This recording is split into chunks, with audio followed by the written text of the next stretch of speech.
हाँ तो बच्चों, हम कक्षा 9 का गणित कर रहे हैं और कक्षा 9 के गणित में अध्याय 2 चल रहा है। और अध्याय 2 का जो नाम है वो बहुपद है। और बहुपद की हम 5वीं प्रश्नावली कर रहे हैं। 5वीं प्रश्नावली में 8 सर्वसमीकाएँ हैं। 8 सर्वसमीकाओं में से पिछले वीडियो में मैंने 5 सर्वसमीकाओं की चर्चा की थी। आज हम 3 सर्वसमीकाओं की चर्चा और करेंगे और उसके बाद इससे संबंधित जो सवाल हैं प्रश्नावली के वो हल करने की कोशिश करेंगे। तो 6वीं सर्वसमीका जो है वो है हमारी x धन y की होल घात 3। तो इसको याद करना है। x की घात 3 धन, ये आपकी पुस्तकों में दी गई है, y की घात 3 धन 3xy कोष्टक के अंदर xy, x धन y। इसको खोल के इस रूप में भी लिखा जा सकता है। ये भी रूप है इसका और ये भी रूप है। x की घात 3 y की घात 3, 3xy का x में गुणा होगा तो 3x स्क्वायर y, तो 3xy का y में गुणा होगा तो 3xy। तो ये दोनों रूप से उपयोग की जाती है। ये भी, इसका भी उपयोग करते हैं हम, इसका भी। इसको याद करना है, इससे हमारे सवाल होंगे। दूसरी है x ऋण y की घात 3 होल घात 3 बराबर x की घात 3 ऋण y की घात 3 ऋण 3xy कोष्टक के अंदर x ऋण y। यदि इसका गुणा कर देंगे तो 3xy का x में गुणा होगा तो 3x स्क्वायर y, और 3xy का y में गुणा होगा तो ये ऋण ऋण का गुणा धन 3xy। इस सूत्र को भी याद करना है। ये दोनों सूत्र काम में आते हैं।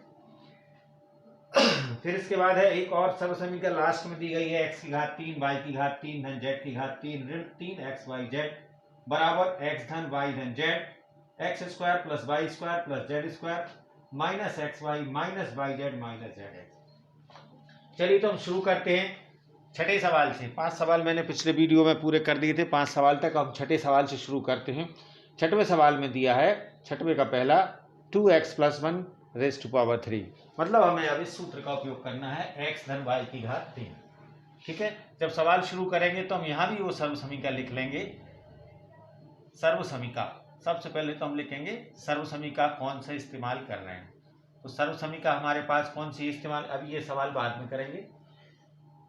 x धन y की घात 3, उसको पूरा लिख लेंगे। नीचे वाला रूप लिखें तो ज्यादा अच्छा है। x की घात 3 धन y की घात 3 धन 3x square y plus 3xy square. ये वाला रूप ज्यादा उपयोग में आता है, इसका हम उपयोग करते हैं क्योंकि ये x धन y की घात 3 है। x की जगह 2x लिखा है, y की जगह, x की जगह 2x, y की जगह 1 लिखा हुआ। प्रसार में हम रख देंगे। प्रसार में रखने से आशय x की जगह रखा 2x, 2x की घात 3 सूत्र है ये। y की जगह क्या है 1, 1 की घात 3। जब तक ये सूत्र याद नहीं होगा तो इस तरह के सवाल हल नहीं कर पाएंगे। 3x, x की जगह हमें 2x रखना है। कितना रखना है, और उस पर घात 2 भी लगाना है। तो y का मान कितना है 1। इस तरह से कोष्टक लगा लगा के लिखते हैं जिससे हम बाद में ये घातें भी हल कर सकें। प्लस 3, फिर x की जगह 2x रखना है। जैसे ये अगले सवाल में है तो ये x और ये y, यहाँ ये x है और ये y, x और y की जगह लिखना है 1 की घात 2। इसको हल कर देंगे हम। ये 2 की घात 3 पर भी है, 2 की घात x पर भी है। 2 की घात 3 का आशय है 2 गुणित 2 गुणित 2, 2 गुणित 2 गुणित 2 मतलब 8। ये हो जाएगा 8x की घात 3। 1 की घात 3 का मतलब 1 का 3 बार गुणा, 1 गुणित 1 गुणित 1। तो इस तरह से ये 1 ही रहेगा। यहाँ क्या होगा 3, एक बार हम इसको लिख लें, 2 की घात 2 और x की घात 2, तो ये हो जाएगा 4x की घात 2। 1 का कोई गुणा से मतलब नहीं होता क्योंकि 1 का गुणा करें तो वो संख्या को परिवर्तित नहीं करता। 1 की घात 2 मतलब 1, मतलब ये 3x ही रहेगा। इस बार इसको और सॉल्व करना है। 8x की घात 3 धन 1 धन 3 को 12x स्क्वायर धन 3x। अब चाहें तो इसको मानक रूप में लिख सकते हैं या ऐसे ही लिख सकते हैं। मानक रूप से आशय होता है बड़ी घात आगे लिख दी 8x की घात 3, फिर लिख दिए 12x स्क्वायर, फिर लिख दिया 3x और सबसे अंत में 1। ये हमारा आंसर हो जाएगा। तो इसके लिए हमें सबसे पहले ये समझना होगा, इसके लिए ये सूत्र याद करना होगा, सर्वसमीका याद करनी होगी, तब जाके हम सवाल करने की स्थिति में होंगे। यदि हमने सवाल सूत्र याद नहीं किया तो फिर सवाल हमसे हल नहीं होगा। चलिए इसको मिटाते हैं हम। अब हमें दूसरा सवाल करना है। इसी का दूसरा सवाल जो है उसको हल करना है। सर्व समीकरण थोड़ी सी बदल जाएगी। क्या बदल जाएगी? अब हमें ये वाला सवाल नहीं, अब हमें ये वाला सवाल लेना है, दूसरा इसी का। तो सर्व समीकरण में क्या परिवर्तन हुआ? ये वाली सर्व समीकरण लेंगे, इसका प्रसार ये वाला लेंगे, यहाँ पर आ जाएगा x माइनस वाई, यहाँ माइनस आ जाएगा और यहाँ माइनस आ जाएगा। ठीक है, तो ये दो जगह माइनस आएगा।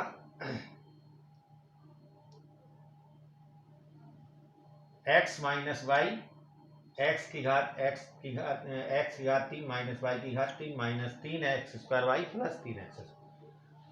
सवाल हमारे पास ये, हमने देखा x की जगह कितना लिखा है 2a और y की जगह कितना लिखा है 3b। इस तरह से हमें समझना है कि ये x माइनस वाई की घात 3 वाला सवाल है, x माइनस वाई की घात 3 वाला सवाल है और इसको इस प्रसार से खोल देना है। अब प्रसार से खोलना है तो x की जगह रखना 2a, तो 2a की घात 3 कहाँ रख दिया? इधर। अब ऋण का निशान लगाया, y की जगह क्या रखना है? 3b की घात 3, फिर माइनस का साइन लगाना है, 3 लिखना है, x की जगह क्या लिखना है? 2a, 2a की घात 2, वर्ग का ध्यान रखना है, गुणा y की जगह क्या लिखना है? 3b। ठीक है, ये हो गया माइनस 3x स्क्वायर, फिर प्लस का साइन लगाना है, फिर 3 लिखना है, x की जगह क्या लिखना है? 2a और y की जगह क्या लिखना है? 3b का होल स्क्वायर। अब हमें खोल देना है तो हमारा उत्तर आ जाएगा। कैसे आएगा? अब घातों का ध्यान रखना, 2 की घात 3 मतलब 8, a की घात 3, ये घात 3 2 पर भी रहती है और a पर भी रहती है, ये घात 3 पर भी है और b पर भी है, तो 3 पर 3 की घात 3 गुणित 3 गुणित 3, 3 त्रिका 9, 9 तिया 27 और b की घात 3 भी लगेगी। अब यहाँ देखें 2 की घात 2 है तो ये तो 4 हो जाएगा। कितना हो जाएगा? 4, 4 तिया 12, 12 तिया 36, कितना हो जाएगा टोटल? गुणा, अंकों का गुणा देखा, 2 दूनी 4 तो ये है, 4 तिया 12, 12 तिया 36 और a पे घात 2 है और b पे घात 1 ही है। अब यहाँ देखें आप क्या है, 3 की घात 2 है तो 3 तिरका 9, तो ये हो गया अंक में 9 दूनी 18, 18 तिया 54, कितने हो जाएंगे? 54। a है अकेला और b की घात है 2, ये हमारा आंसर हो जाएगा। तो ये घातों को ध्यान रखना है, तो ये 2 की घात 2 है तो ये 4 होगा, ये 3 की घात 2 है तो ये 9 होगा, 9 दूनी 18, 18 तिया 54, 2 दूनी 4, 4 तिया 12, 12 तिया 36। इसी तरह ये 3 की घात 3 मतलब 27, b की घात 3। कोष्टक के बाहर जो घात लगती है वो दोनों अंक या अक्षर सभी पर रहती है। इस तरह से ये हमारा आंसर हो जाएगा। तो ये घात 3 वाले सवाल हैं, इनको आप हल कर लेना। अब इसके घात 3 वाले 2 सवाल और बता रहा हूं मैं, उनको भी हमें हल करना है। 7वां सवाल है, 7वां सवाल है पेज नंबर 58 पर ही है और ये दिया है 99 की घात 3, पेज नंबर 58 और लिखा हुआ है 99 की घात 3। अगर 99 की घात 3 करना है तो हमें 99 गुणित 99 गुणित 99 करना पड़ेंगे, तो ये क्या होगा? लंबा गुणा होगा। इसके लिए हम इन दोनों सर्व समीकरण में से किसी एक का उपयोग करेंगे। तो 99 में हम इस वाली सर्व समीकरण का उपयोग करेंगे। कैसा करेंगे? 99 को हम लिख लेंगे 100 ऋण 1, 99 हो गए घात 3। अब हमारे पास बन गया x ऋण y की घात 3, x की जगह 100 है, y की जगह 1 है। अब हम इस सूत्र में जमा देंगे, नीचे वाले सूत्र में जमा दें तो हमारे पास क्या हो जाएगा? आप यहाँ बीच में सर्व समीकरण जरूर लिखेंगे हर सवाल में। तो हमें लिखना है x की घात 3 मतलब 100 की घात 3, 100 की घात 3 क्या हो गया? x की घात 3, x माइनस वाई की घात 3 वाला सूत्र लगा रहे हैं, या तो ऊपर वाला लगा लें या नीचे वाले, दोनों तरह से हम लगा सकते हैं। ऋण y की घात 3, 1 की घात 3 ऋण y, ऋण 3x स्क्वायर y, ऋण 3 लिखना है, x स्क्वायर मतलब 100 का स्क्वायर लगाना है और x स्क्वायर y की जगह 1 लिखना है। फिर है plus 3x y square, 3x की जगह पे 100 और y की जगह पे 1 का स्क्वायर। ध्यान देना हम किस तरह से खोल रहे हैं इसको। जब तक आपको ये सूत्र याद नहीं होगा, आप अभी देख के कर लेंगे, परीक्षा में आपसे नहीं बनेगा। ये सूत्र हमें याद करना पड़ते हैं, ये प्रसार कहलाते हैं, ये सर्व समीकरण कहलाती हैं। अब 100 की घात 3 क्या होगा भाई? 100 गुणित 100 गुणित 100, 3 बार गुणा किया, 1 2 3 4 5 6 जीरो लगेंगे गुणा करना, 1 2 3 4 5 6 जीरो लगेंगे जब 100 की घात 3 होगा। ऋण 1 की घात 3 1 ही होगा। ऋण 100 की घात 2 कितना होगा, 100 गुणित 100, 100 गुणित 100 बराबर 10,000, बराबर 10,000। 10,000 और उसमें 3 का गुणा होना है तो ये हो जाएगा 30,000। कितना हो जाएगा, 30,000 प्लस 100, 1 की घात 2 का मतलब 1 ही है, 1 का गुणा 300, 100 गुणा 3 300। अब हमने ये देखा कि ये दोनों धन के हैं और ये ऋण के हैं, मतलब ये दोनों जुड़ेंगे तो इसको जोड़ लें और इसको अपन घटाएंगे। तो जोड़ जब आप करें तो इसको ऐसे ही लिख के करना, एक के ऊपर एक लिख के। कैसे, देख लेना कि कहाँ जोड़ना है। 300 इसमें जोड़ रहे हो आप तो 0 0 3 0 0 0 1 यहां जुड़ेगा। 1 2 3 3 जीरो और 300 ये दोनों जुड़े क्योंकि दोनों धन के थे। ये दोनों ऋण के हैं तो ये भी जुड़ेंगे तो ये हो जाएगा -3 0 0 1, 30,001। कितना हो जाएगा, 30,001। अब हमें घटाना है तो जब घटाने का सवाल आए तब भी आप इसको अलग हट के घटाएं, नहीं तो गलत कर लेंगे। इसको लिखें 1 0 0 0 3 0 0, फिर यहां से लिखें 1 0 0 0 3 माइनस का। ठीक है ना, इस तरह से जब घटाएंगे तो हमारा सही आएगा, अन्यथा गलत हो जाएगा। घटाया हमने, 10 में से 1 गया 9, या 9 बचा था, 9 के 9 ही 9, या 3 में से यहाँ से ले लिया तो यहाँ क्या बचा था 2, या 0 का 0, 10 में से 3 गए 7 और यहाँ बचा 9। तो हमारे पास जो आंसर बचा वो आया, ये घटाने गलत कर देंगे कई बच्चे 299, ये हमारा आंसर आ गया। समझ गए आप। तो ये सवाल परीक्षाओं में आया है, इसको हमें अच्छे से हल करना है। इसका एक सवाल प्लस वाला भी मैं लेता हूँ, वो भी आपको देखना है। इसको अब मिटा रहा हूँ, इसको उतार लेना आप अच्छे से। अब हमें प्लस वाला सवाल करना है। प्लस वाले सवाल में दूसरा सवाल इसका दिया गया है 102 की घात 3, 102 की घात 3। ये भी सवाल है 7वें का दूसरा पेज नंबर 58, 7वें का दूसरा पेज नंबर 58। इनको हल करना है। इसको हमने लिख दिया 100 धन 2 की घात 3। अब हमारा ये वाला सूत्र लगेगा, x धन y की घात 3। यहाँ पर x की जगह पे हमारे पास 100 है और y की जगह पे हमारे पास 2 है। ठीक है, ऐसा भी लिख सकते हो x y पर। अब हमें सूत्र प्रसार करना है तो पहले है x की घात 3, x की घात 3 मतलब 100 की घात 3। फिर सूत्र में दिया है y की घात 3, मैं ऊपर वाला नहीं, ये नीचे वाला ये सूत्र लगा रहा हूँ, ये इसका ज्यादा उपयोग, दोनों लगा सकते हो आप। y की घात 3 मतलब 2 की घात 3, y हमारे पास 2 है, प्लस 3 x की घात 3, x की घात 2, x की घात 2 मतलब 100 की घात 2, गुणा लिखा है y की जगह लिखना है 2, प्लस क्या लिखना है 3, क्या लिखना है 3xy वर्ग, 3x की जगह 100, y वर्ग की जगह 2 की घात 2।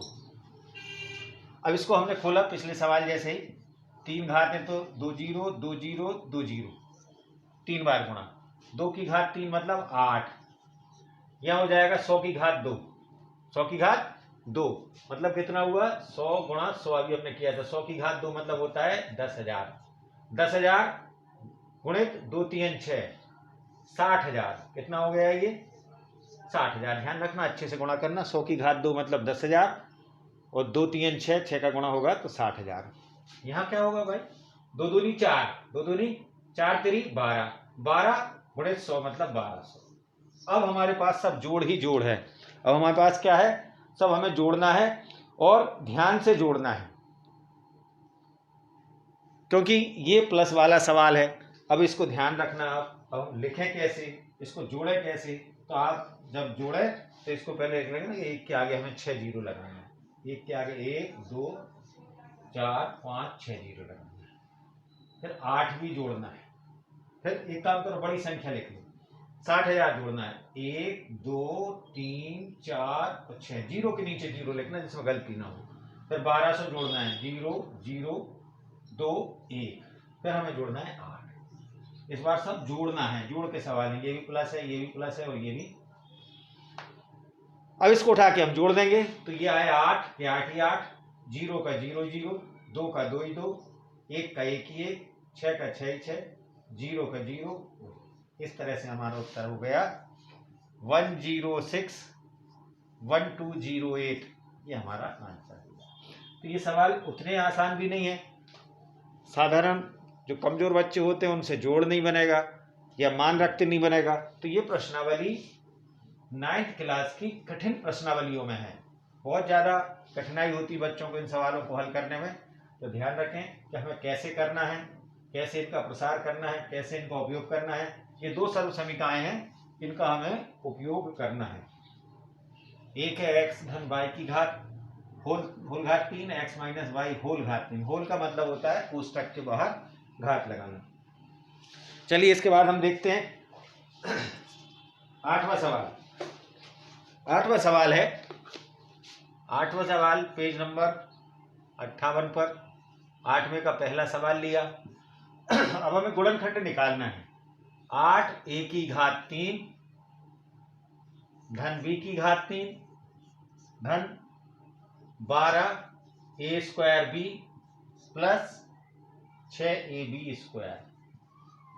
इसका मतलब ये हुआ कि अब हमें दिया गया है प्रसार। क्या दिया है? प्रसार।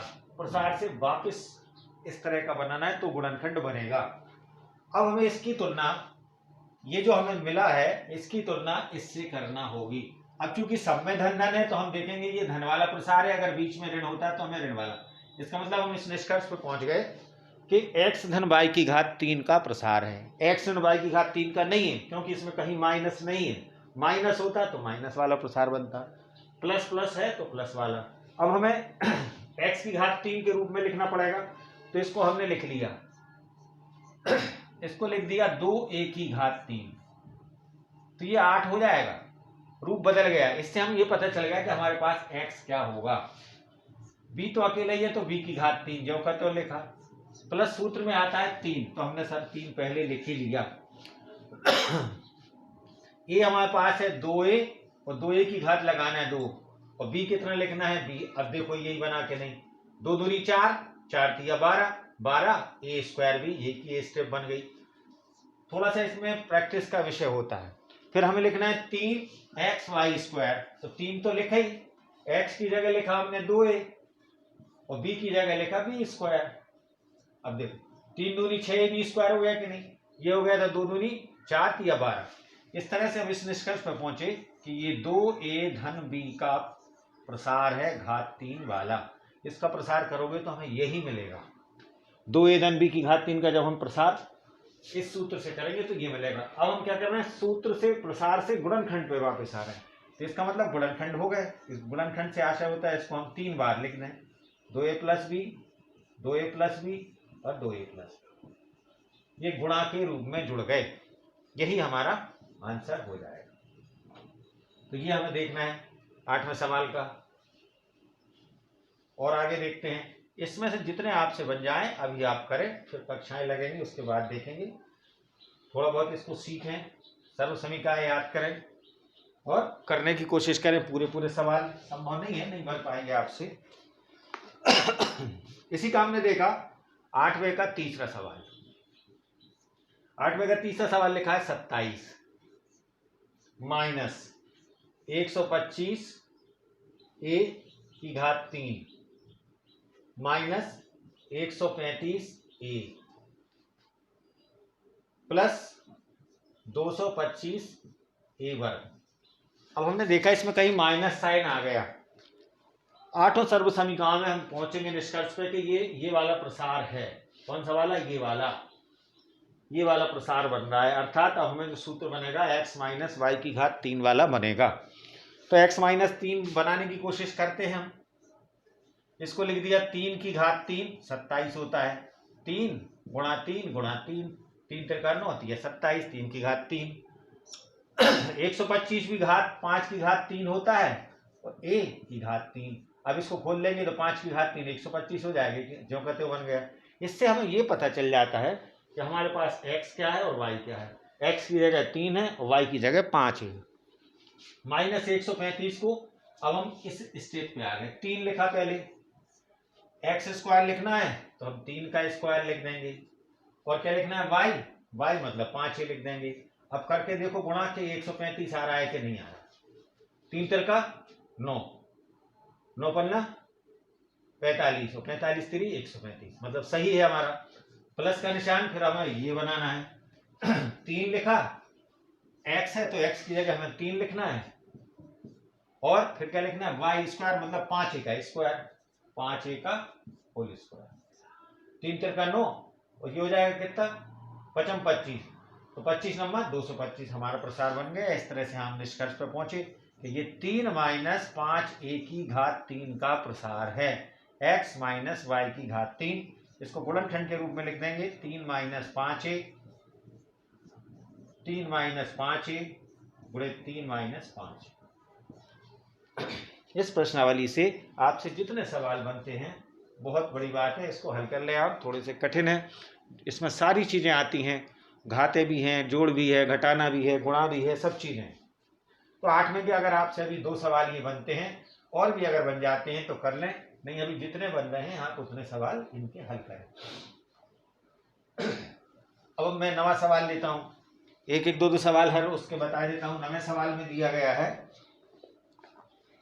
नवा सवाल पेज नंबर 58, सत्यापन करना है। x की घात 3 धन y की घात 3 बराबर x धन y और x स्क्वायर ऋण एक्स वाई धन वाई स्क्वायर। सत्यापन करो या सत्यापित करो। ये भी एक सूत्र बन रहा है, आगे इसका उपयोग करेंगे हम। ये सर्वसमीका बन गई, नवी सर्वसमीका। ये नवी सर्वसमीका बन गई कि x की घात 3 धन y की घात 3 बराबर x धन y x square minus x y plus y square. ये भी एक सर्वसमीका बन गई। सत्यापित करना है, तो सत्यापित करने के लिए इसका मतलब ये हमें बताना है कि ये वाला बायां पक्ष ये दाएं पक्ष बराबर है, दोनों का मान समान है। तो हम दायां पक्ष लेके चलेंगे। क्या लेके चलेंगे? दायां पक्ष। दायां पक्ष में हमें लिखा हुआ है एक्स धन वाई गुणा एक्स वर्ग minus x y plus y वर्ग। हम कोशिश करेंगे कि इनका गुणा करके हम इतना लाके दिखा दें तो सत्यापन हो जाएगा। सत्यापित करो, हो जाएगा। अब हमने गुणा किया, गुणा में x का गुणा सब में होगा और y का गुणा भी तीनों में होगा, मतलब हमें 6 पद मिलेंगे। x का गुणा इसमें किया, कितना आया? x की घात 3। x का गुणा इसमें हुआ तो माइनस x की घात 2y। x का गुणा इसमें हुआ तो कितना हुआ? x y वर्ग। ठीक है, x का तीनों में गुणा हो गया। x का इसमें भी गुणा हुआ, x का इसमें भी गुणा हुआ और x का इसमें भी। अब हम y को लेके चलेंगे, y का गुणा भी इसमें करेंगे, लेकिन आगे x स्क्वायर लिख देंगे, क्योंकि जब चक्री क्रम में लिखते हैं तो आगे x लिखते हैं, फिर y लिखते हैं, फिर z लिखते हैं। इसका गुणा किया तो y एक्स स्क्वायर है, तो इसको अपन लिख सकते थे x square y. X square y, x को आगे लिख दिया। गुणा में 2 गुणा 3 भी 6 होता है और 3 गुणा 2 भी 6 होता है, तो 2 3 6 और 3 2 एक्स स्क्वायर को आगे लिखा। इसका गुणा किया तो क्या आएगा? Minus x y square. क्या आया? Minus x y square.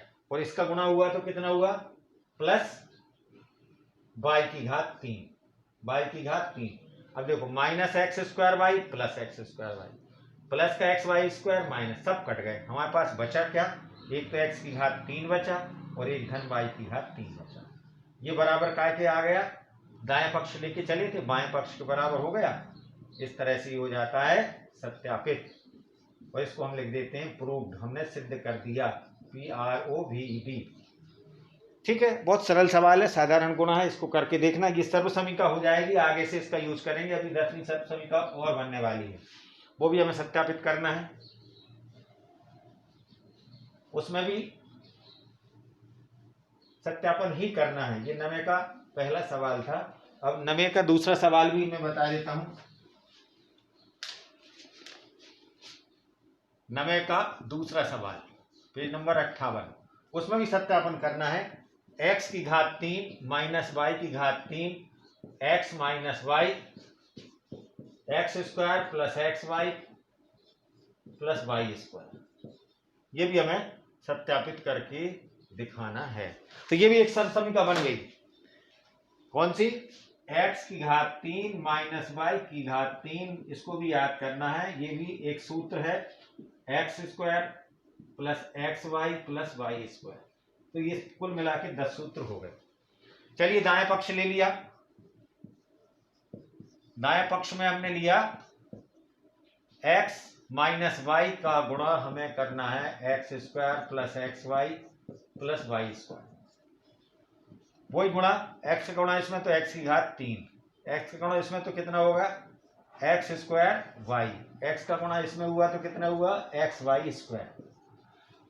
इसमें गुणा हुआ तो माइनस का साइन, माइनस प्लस का चिन्ह माइनस आएगा और इसको लिखा जाएगा एक्स स्क्वायर वाई।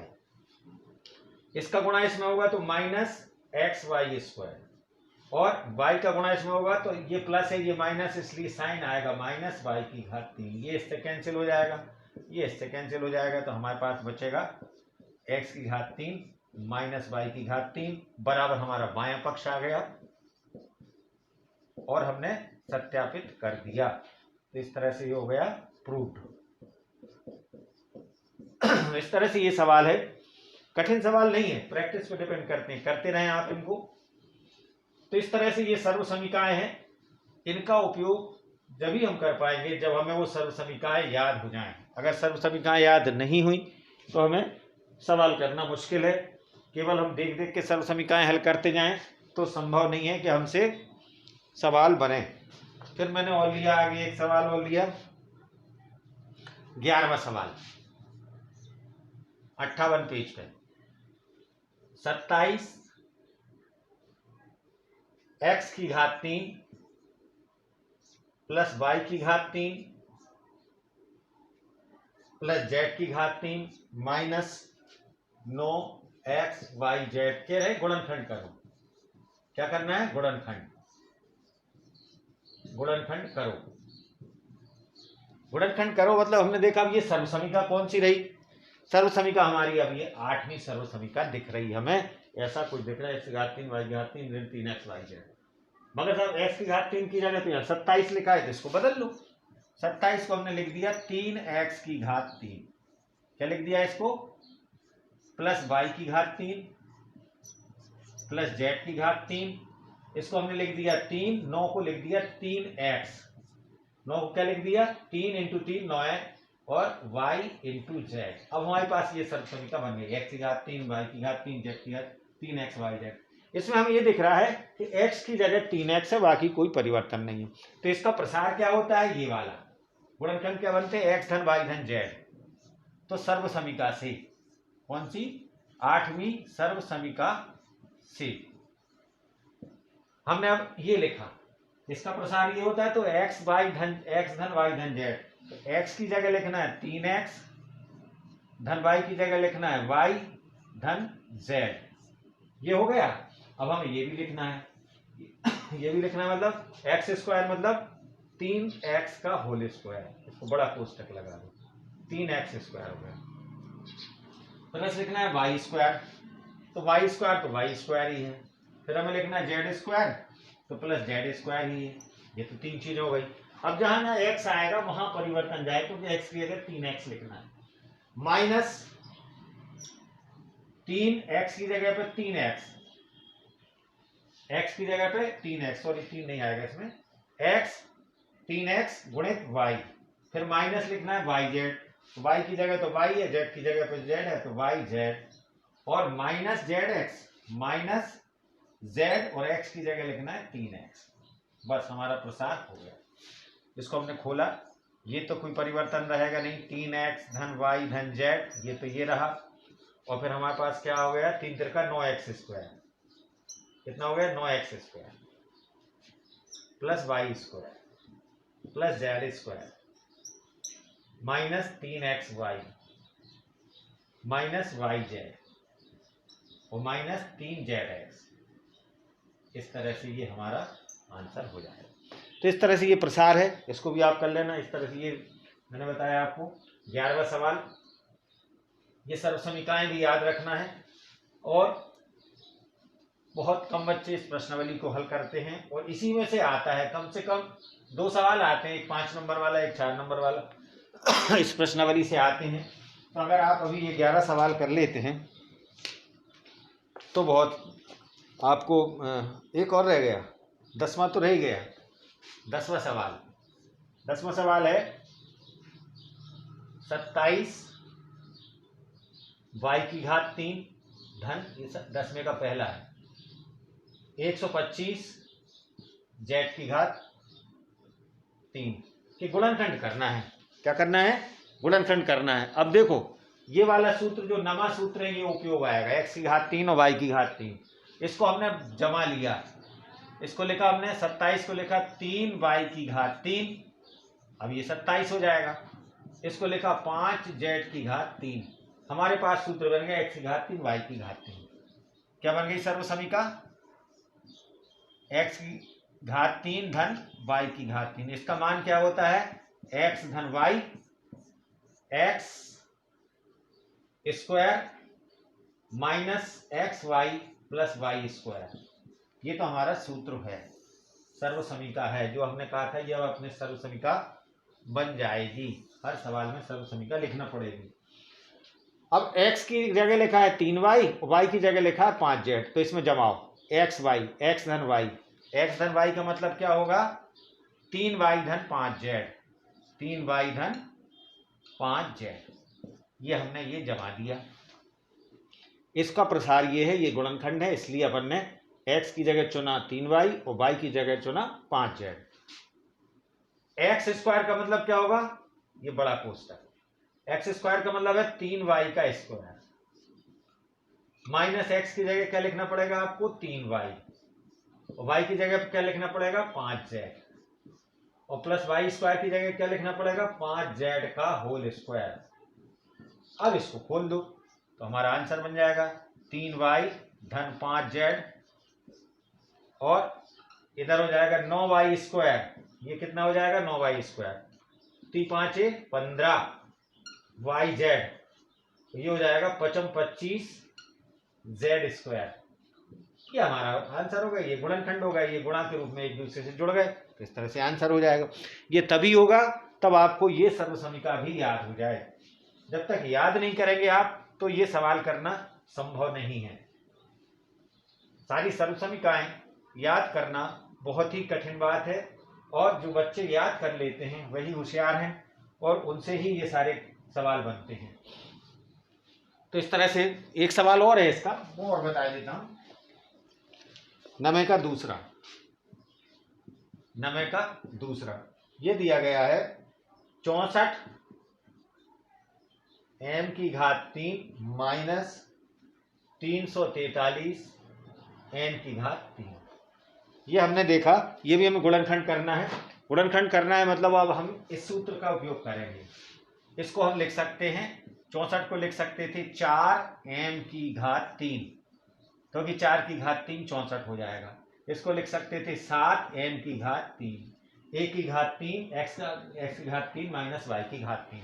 ये हमने लिख दिया सूत्र, हर सवाल में लिखेंगे x की घात 3 माइनस y की घात 3 बराबर x माइनस y होता है, और x square plus x y plus y square होता है। ये हमारा सर्व समीका कह लें या सूत्र कह लें, ये सवाल में लगेगा। x minus Y 4m, x की जगह क्या लिखना है 4m, y की जगह क्या लिखना है 7m, कोष्टक के अंदर बड़ा कोष्टक लगा। एक्स स्क्वायर मतलब 4m का स्क्वायर, 4m का होल स्क्वायर। x की जगह लिखेंगे 4m और y की जगह पे क्या लिखेंगे 7m, फिर वाई की स्क्वायर मतलब 7n का स्क्वायर, 7n का होल स्क्वायर। इसको प्रसार को खोल दो, 4m माइनस 7n, ये तो वही स्टेप हो गई। यहाँ पर उनको 4 चौको 16m स्क्वायर, कितना हो जाएगा 16m स्क्वायर, 7 चौको 28, m गुणित n, तो 28 m n, यहाँ हो जाएगा 7 7 49 n स्क्वायर। ये हमारा आंसर हो गया, यही हमारा गुणनखंड हो गए। यहाँ जुड़े थे योग के रूप में, घटाने के रूप में, यहाँ गुणा के रूप में, इसलिए इसको गुणनखंड कहा जाता है। तो इस तरह से अभी आप इसके 10-11 सवाल ही कर लें, और अगर आप ये 10-11 सवाल हल कर लेते हैं तो आपकी ये प्रश्नावली सफल हो जाएगी। इतने प्रश्नों में ही प्रश्न पूछे जाते हैं, और जो बाद के सवाल हैं विद्यालय खुलने पर उनको वहाँ बताया जाएगा। तो इनको आप ध्यान से देखें, इनको करें, क्योंकि ये सवाल बहुत महत्वपूर्ण है, आगे भी आपको काम आते हैं। चलिए, तो अगला वीडियो मैं अध्याय 3 का बनाऊंगा, तब तक इनको आप अच्छे से हल करिए।